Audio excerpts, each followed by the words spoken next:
లింగమంతుల పెదగట్టు జాతర ఈ రోజుకు 3వ రోజుకు చేరుకుంది. అయినా కూడా విశ్వేశ్వరాలంతా జనం రావడం జరిగింది. ఈ రోజు 3వ రోజు చంద్రపట్నం నిర్వహించడం జరిగింది. అసలు చంద్రపట్నం యొక్క విశేషత ఏందో గుడి పూజారు ఇక్కడ ఉన్నారు, వారు మాల్చుకుందాం. చెప్పండి, అసలు చంద్రపట్నం యొక్క విశిష్టత ఏంది? చంద్రపట్నం అనగా మనకు ఆదివారం రోజు దేవరపెట్టే గుట్టకు చేరుకోవడం జరుగుతుంది. సోమవారం పొద్దున్నే అమ్మవారిని ప్రధానంగా ముద్రపూలు రాయడం జరుగుతుంది సోమవారం రోజు. మంగళవారం అనగా 2వ రోజు మనకేమో పెళ్లిపీటలతోటి పెళ్లిళ్ళు చేపిస్తూ ఉంటారు.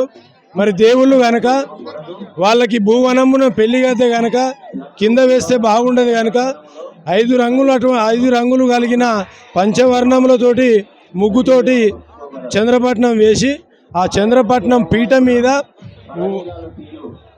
దక్షిణం దిక్కు లింగమంతుల స్వామిని, ఉత్తరం దిక్కు మాణిక్యాలదేవిని కూర్చోబెట్టి కళ్యాణం చేయడం జరుగుతుంది. ముఖ్యంగా ఈ పెదగట్టు జాతరకు లక్షలాది మంది భక్తులు వస్తున్నారు. అసలు 1వ రోజు ఏం పండుగ, 2వ రోజు ఏం పండుగ, 3వ రోజు ఏం పండుగ, చివరి రోజు ఏం పండుగ నిర్వహిస్తారు? మొదటి రోజు ప్రధానంగా స్వామివారికి అమ్మవారికి గంప కట్టడము.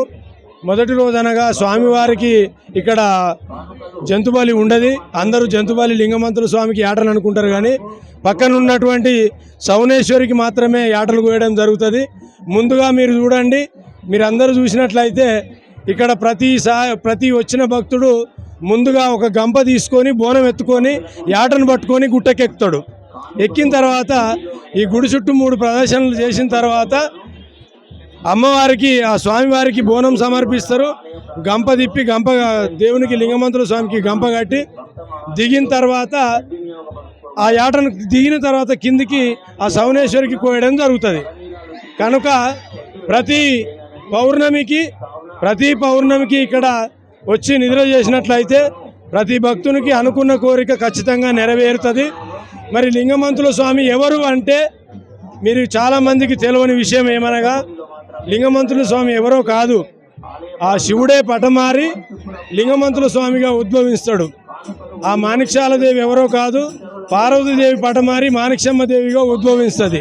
మరి అది ఏ విధంగా ఉద్భవించిందంటే, మీకు ఇక్కడ వచ్చిన ప్రతి ఒక్కరికి అఖండ లక్షల కోట్ల జనాలకి తెలియని నిజమేమనగా ఈ గుడి చుట్టూ తడిబట్ట స్నానం చేసి కోరిక నెరవేరడానికి సాష్టాంగంగా వరం పండుకుంటారు.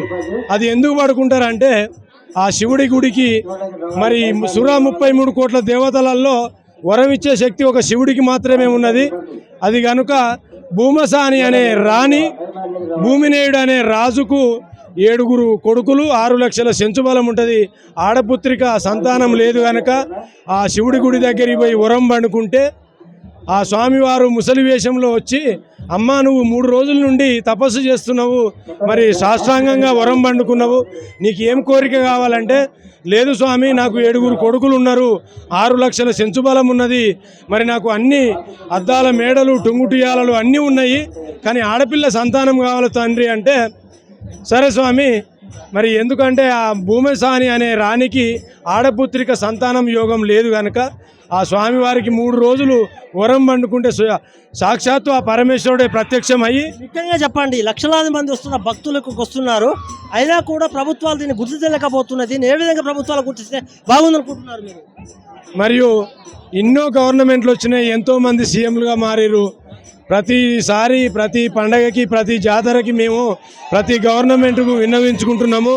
ప్రతి చైర్మన్ వాళ్ళ గురించి చెప్తున్నాము, సార్ ఇది మనకి యాదవ చరిత్రలోనే పెద్ద గొప్ప మన తెలంగాణలోనే అతిపెద్ద 2వ జాతర తెలంగాణ ఆంధ్రలో కలిపి మరి దీన్ని జాతీయ పండుగగా గుర్తించాలని ప్రతి గవర్నమెంట్కు విన్నపం కోరుకుంటున్నాము. మరి ఈసారైనా ఆ కాంగ్రెస్ గవర్నమెంట్ మా రేవంత్ రెడ్డి గారు మా మీద దయతలిసి, ఈ యాదవుల మీద దయతలిసి 2వ పండుగగా జాతీయ పండుగ గుర్తించాలని కోరుకుంటున్నాము. ఓకే, మన దగ్గర చైర్మన్ గారు ఉన్నారు. అన్న చెప్పండి, ఎట్లా నడిచింది 2 రోజుల నుంచి? ఎంతమంది భక్తులు రావచ్చు? ఇవాళ దాదాపు 3 నుంచి 4 లక్షల మంది భక్తులు వస్తారు. ఇప్పటికే దాదాపు 1,00,000 మంది దాకా వచ్చిపోయారు. ఈ సాయంత్రం నైట్ వరకు మధ్యరాత్రి 12 గంటల వరకు కూడా భక్తులు వస్తున్నారు. ఇంకా కూడా రేపు ఎల్లుండి మళ్ళీ వచ్చే సండే వరకు కూడా భక్తులు రావడం జరుగుతుంది. మీరు ప్రభుత్వాన్ని ఏం డిమాండ్ చేస్తారు? ఎందుకంటే జాతీయ పండుగ కావాలని కూడా అందరూ కోరుతున్నారు. మీరు చైర్మన్గా ఏం చేస్తున్నారు?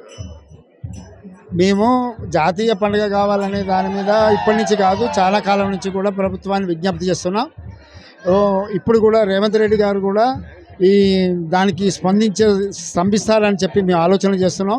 జిల్లా మంత్రి గారితో దానికి రిప్రజెంటేషన్ కూడా చేయడం జరిగింది. వారు కూడా పరిశీలన చేసినందుకు సిద్ధంగా ఉన్నారు. రేవంత్ రెడ్డి గారు ఖచ్చితంగా ఇప్పుడు 5 కోట్ల రూపాయలు ఇచ్చిండు. నెక్స్ట్ జాతర వరకు ఈ యొక్క మన దేవాలయం శ్రీ లింగమంతుల స్వామి పెద్దగడ్డ దేవాలయం కూడా ఇంకా పెద్దగా అభివృద్ధి చేస్తుంది. పైన జరగబోయే మౌలిక వసతులు కూడా చాలా కూడా మార్పులు చేసేందుకు సిద్ధంగా ఉన్నాం.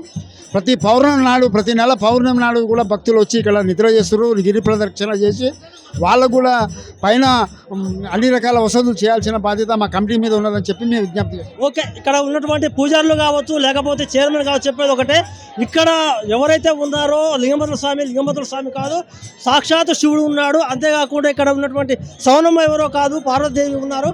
ఎందుకంటే ఎవరైతే సంతానం లేదో వాళ్ళు మాత్రం కొంగుపట్టి సాపి దేవుడిని అర్చిస్తే మాత్రం సంతానం కలుగుతున్నాం.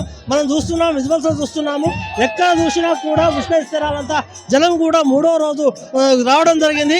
కానీ ఇక్కడ జాతీయ పండుగ గుర్తిస్తే మాత్రం బాగుంటుందని కూడా భక్తులు కోరుకుంటున్నారు. ఎందుకంటే లక్షలాది మంది వచ్చేటువంటి ఈ పండుగకు రాష్ట్ర ప్రభుత్వాలు కావచ్చు, లేదా కేంద్ర ప్రభుత్వం కూడా స్పందించలేదు. నేటి వరకు కూడా స్పందించకపోవడం కొంత ఇబ్బందికరంగా ఉంది. భక్తులు ఇబ్బంది పడుతున్నారు. ఏది ఎప్పటికీ కూడా రాష్ట్ర పండుగ కాకుండా జాతీయ పండుగ గుర్తిస్తే మాత్రం బాగుంటుందని కూడా భక్తులు కోరుకుంటున్నారు.